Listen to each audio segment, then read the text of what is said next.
পুরাণ মতে তিনি সর্পকুলের জননী।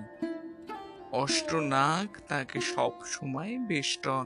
স্বয়ং দেবাদিদেব মহেশ্বর তার পিতা। তবে শিবের ঔরসজাত হলেও দেবীত্ব লাভের পথে বহু সংগ্রাম করতে হয়েছিল তাকে। কথা বলছি দেবী মনসাকে নিয়ে। তাকে ঘিরে প্রচলিত গল্পগুলির বেশিরভাগই আঞ্চলিক বা লোকায়ত। তবু তাকে কেবলমাত্র লৌকিক দেবী হিসেবে চিহ্নিত কিন্তু করা যায় না। শুধুমাত্র গ্রাম নয়, শহরাঞ্চলেও রয়েছে তার মন্দির।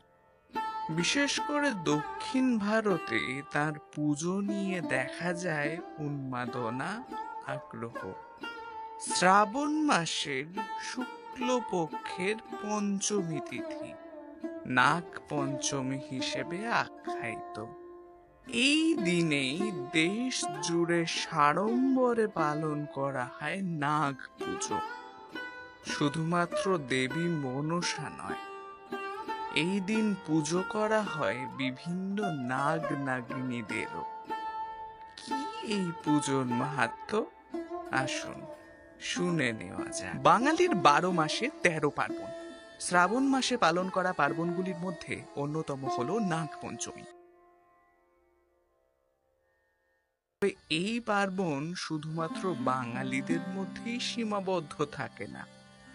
গ্রাম বাংলার একটি অতি প্রচলিত ও জনপ্রিয় উৎসব হলেও নাগ পঞ্চমী পালিত হয় গোটা দেশ জুড়ে।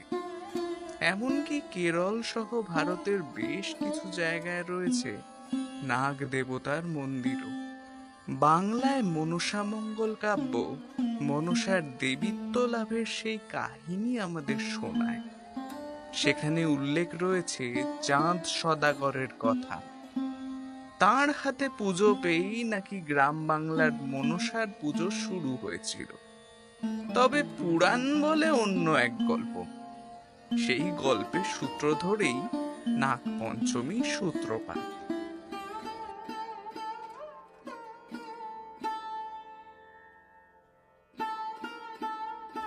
হিন্দু পুরাণ অনুসারে শ্রীকৃষ্ণের এক লীলা কথন বর্ণিত আছে নাগ পঞ্চমীর ইতিহাস হিসাবে।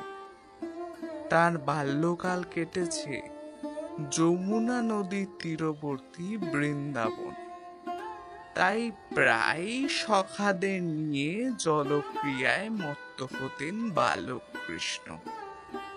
এমনই একদিন খেলতে খেলতে তিনি কালীয় নামের এক বিশাল নাগের মুখোমুখি হন। ভয়ানক বিষধর সেই বিশাল কালীয় নাগের বিষে গোটা যমুনার জল হয়ে যায় নীল। গোটা গ্রামের মানুষ সেই দেখে রীতিমতো আতঙ্কিত হয়ে পড়ে। তবে বালক কৃষ্ণের কাছে সেই নাগকে পরাস্ত করা মোটেও কঠিন কাজ ছিল না। প্রবল যুদ্ধের শেষে হার স্বীকার করতে বাধ্য হয় কালীয় নাগ।